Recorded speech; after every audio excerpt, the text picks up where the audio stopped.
Jamie, you want to say how old you were when you first started using alcohol and drugs? I wanted to say that the drugs come before alcohol, but I can honestly say that I may have been 18. Okay. How did you get started using?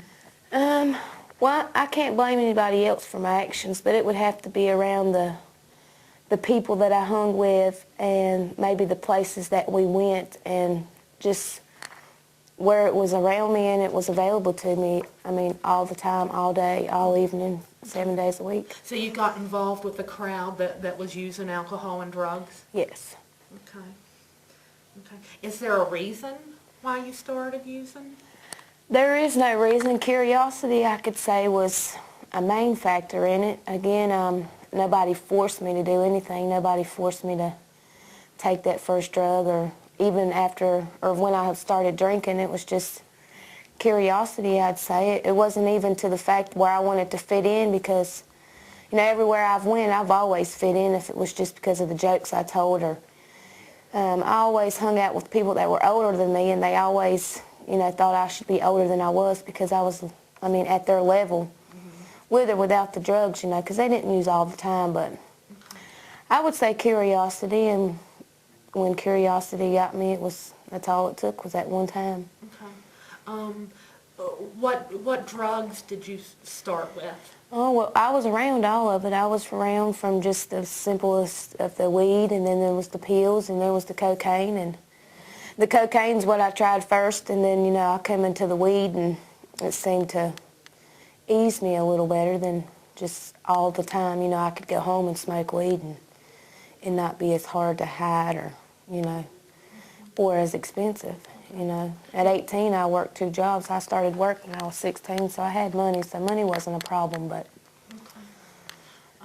so you tried the pills also? you know, pills didn't come until just recently, you know, right before I got into trouble. Okay. Pills had always been around, but they didn't interest me. Okay. You But know? you experimented with them? Oh, yeah. What type of pills?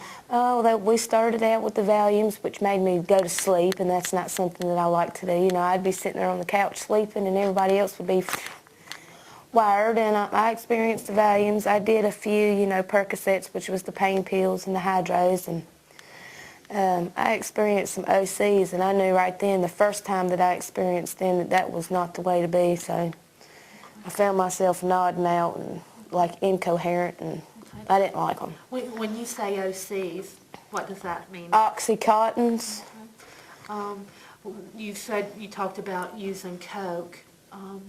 When you were using the heaviest, how much Coke would you do in a day or a week? Oh, well, you know, it all different for me. Like I said, I worked, so I had to, you know, I went to work and I performed very well in all my jobs. You know, I was liked wherever I went, so, you know, if I had to work one day, I may not use it all until that evening, and then I did just enough to, you know, get riled up and then just to fall back down and be ready for bed the next day. So, you know, on a weekday when I had to work, you know, I would use a half a gram to a gram, and then on the weekends, you know, it went into the 8 balls, and it ranged from $100 a day to, you know, $300 on the weekend.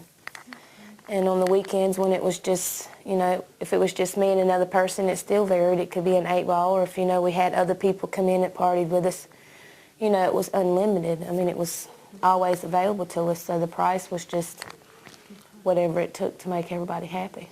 How much weed would you use? Oh, now when I started using weed, I kind of let the cocaine go. I didn't use, you know, like cocaine weed, but, well, I smoked weed every day.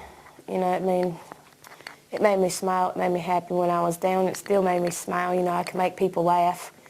So I smoked weed on an everyday basis. You know, I'd get paid on Fridays, and that was the first thing I did, was buy me a bag of weed. And, you know, depending on what size of bag I bought, you know, it would last me, I would try to make it last through the week, so I wasn't continuously buying weed. Even as a drug user, I still always somehow managed my money. I never lost everything I had, which was a good thing. I mean, there was times I was broke, but... Tell us about how much does a bag of weed cost?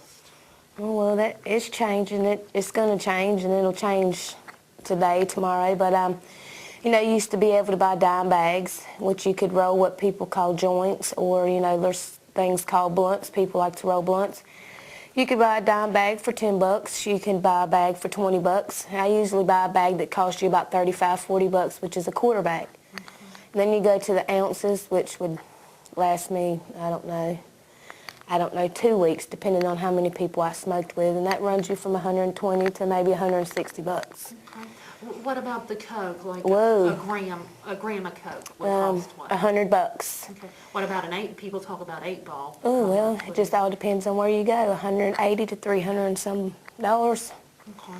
Just depending on the quality of it and who was selling it, and, you know, if you had friends that would knock a couple dollars off. The same with pills. I guess the cost is different. Oh, yeah. Like an OC, what would that cost? Oh, an OC 80 will cost you $80. You pay for the milligram or the miller, whatever it is in it. What would a Percocet cost on the Well, you street? get Percocet 5s, you get Percocet 10s, and you pay Percocet 10s you anywhere from $8 to $13. Just depends on where you are and how many of them are around and how bad you want it.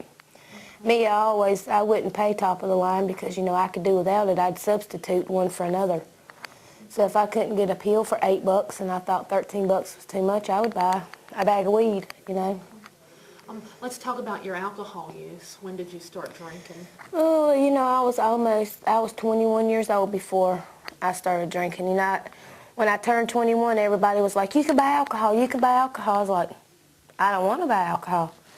And, you know, I was not talked into it, but she's like, I'm going to buy alcohol for the first time. And I was 21, so, again, alcohol's never been an issue for me. My father's drank my whole life. I mean, he still holds a job to this day. He's 55 years old, but it never interested me at all. But I didn't drink beer. I drank liquor. When I would buy alcohol, it would be liquor. So, but still to this day, it doesn't interest me at all. Just. So you don't see yourself as having a problem with alcohol? Oh, no. Okay. Oh, no. Okay. Would you say that at some point you had a problem with the drugs? Oh, yes. Okay. Yes. Do you think there was anything that the community could have done to prevent you from becoming a drug addict? From becoming one? Mm-hmm. I don't think the community could have stopped him. I mean, they could have had all the programs, all the people in the world trying to help me, but I'd have had to not wanted to be helped. Now, if I'd have wanted not to use or never became one, oh yeah, there could have been programs for, you know, kids my age to go to and, you know, hang out, do outside activities, you know, clean up for the older people. You know, I still always was respected people when I used. You know, I would do anything for anybody, but programs, you know, places I could go and get away from the places that I went. So do you think some young people get started with drugs because there's nothing else to do? Exactly. I live in Golly Bridge, if you're familiar with that, and there's absolutely nothing for the teenagers down there to do. You know, I sit on my porch and I live where you can see the main strip of Golly Bridge, and all you see all day long after school is kids up and down the road. When there's vacant buildings, they could I'm not saying you have to put pool tables in there and a bunch of recreational, but just somewhere where they can go and relax or have somebody to talk to if they wanted to, or, you know, a couple arcade games or something, you know, to keep them off the streets. Okay. And they would have to want to, but still, you know, there's a lot of them that would want to, I think.